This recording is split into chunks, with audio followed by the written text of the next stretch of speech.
There is constant interaction between all organisms in ecosystems.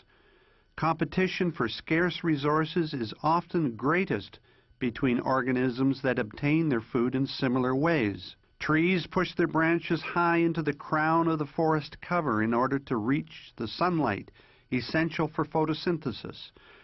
At the same time, they send their roots deep into the ground to get water and minerals. Those trees that cannot get enough of these essentials will die. In a similar way, sharks in the ocean will compete for food with other sharks and other fish-eating species. In a competitive ecosystem with scarce resources, the species that is more efficient or stronger will be the one that survives. Coyotes will drive out or eliminate foxes when they compete for the same resources, and wolves will drive out coyotes. This is called competitive exclusion. Predation is a term used to describe the relationship between organisms that eat other organisms. Perhaps the most obvious example of this is when carnivores kill and eat their prey, but there are other forms of predation. Herbivores eating plants, or spiders capturing flies, are both forms of predation. There is often a cyclical relationship between the hunters and the hunted. As the numbers of animals in the prey population increase, usually the numbers of predators increase, and when there is a crash in the prey population, the numbers of predators decrease. For example, when drought reduces the number of herbivores on the African savanna, the number of big cats, such as leopards, decrease. When the relationship between predator and prey is upset, there can often be serious problems in ecosystems. For example, in parts of the American Southwest, cougars were eliminated because they killed domestic animals. As a consequence, the deer population rapidly multiplied. In time, overgrazing by the deer resulted in soil erosion, and the lack of food ultimately led to their starvation. In recent years, cougars have been reintroduced. The deer population has been reduced, but those that survive are much healthier.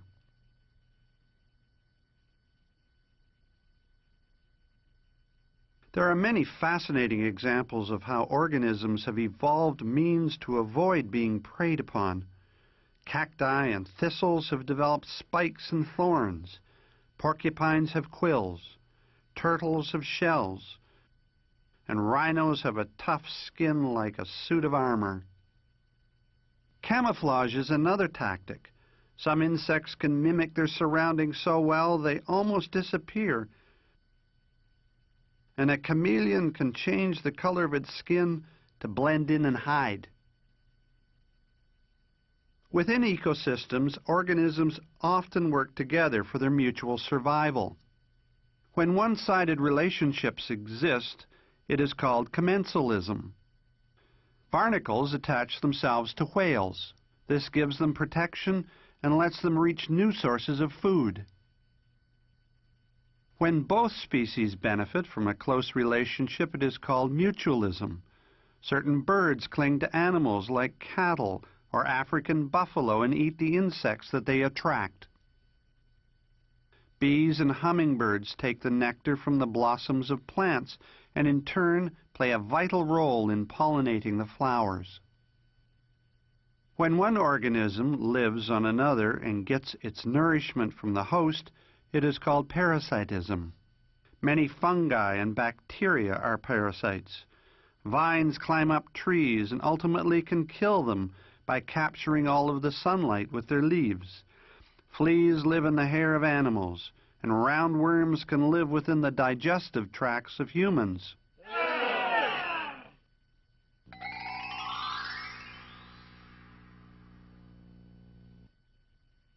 Communities of organisms within ecosystems are constantly changing to meet new environmental conditions, climatic changes, or the sudden arrival of a new species. Sometimes there can be very dramatic changes. After a volcanic eruption, all that is left is exposed, barren rocks. Soon afterwards, A succession of plants invade the barren environment. Gradually, these pioneer communities give way to other vegetation native to that climate, and animals can move in because there is food to sustain them. This type of succession in communities not only happens on land, but also in aquatic environments. For example, many northern lakes in North America were formed when the most recent glacier retreated 9,000 to 10,000 years ago. At first, the lakes had little nutrition and almost no life. Then reeds and bulrushes began to grow by the shore. The water slowly became rich in nutrients and attracted algae and invertebrates. Fish began to live in the habitat along with ducks, amphibians, and various carnivores like herons. Ecosystems such as this can exist for many years, perhaps centuries, but lakes often silt up and turn into swamps and marshes with yet a different ecosystem and different community of organisms. Succession in any ecosystem is not strictly linear. Ecosystems constantly go through cycles of regeneration and change. A forest fire can replace a mature forest with young trees, and with it, new populations of birds and insects. As the forest matures, different species of trees will dominate while others decline. This cycle continues until another fire begins the process again.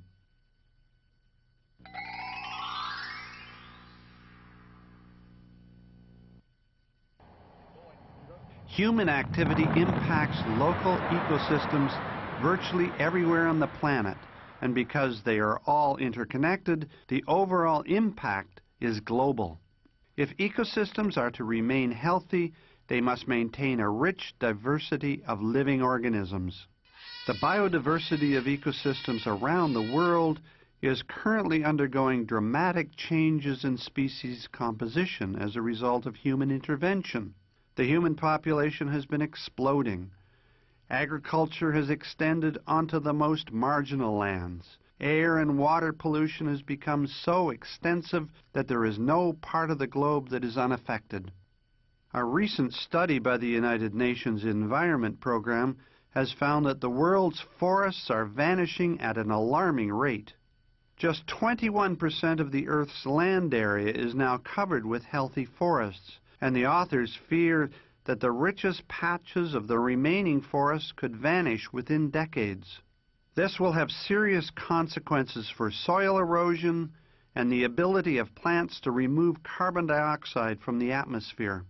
Another example is the destruction of coral reefs due to the chemical runoff from farmland and the dumping of untreated sewage. The algae that thrive on these nutrients smothers the reefs and kills the reef ecosystem. The consequences of these human influences are that the rich biodiversity of ecosystems is being threatened. The alarming decline in the various species and the number of individuals within species has led many biologists to fear that we are in the midst of yet another mass extermination.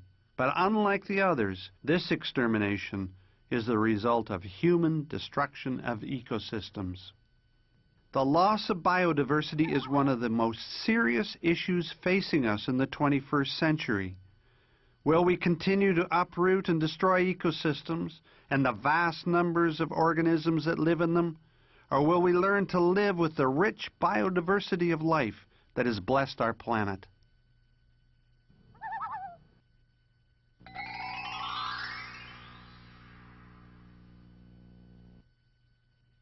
Communities of plants, animals, and microorganisms are called. The primary distinction in an ecosystem is between the or living component and the or non-living component of the system. Heterotrophs can produce their own food. True or false? Organisms that break down dead matter are called. Food chains exist in all ecosystems. True or false? The term used to describe the relationship between organisms that eat other organisms is Ecosystems constantly go through cycles of regeneration and change. True or false? The different feeding levels in an ecosystem are called levels. Biologists estimate that on average only % of the plant's accumulated energy is passed on to the body of the organism that eats it. When fossil fuels are burned, they release carbon dioxide into the atmosphere, contributing to the greenhouse effect and global warming. True or false?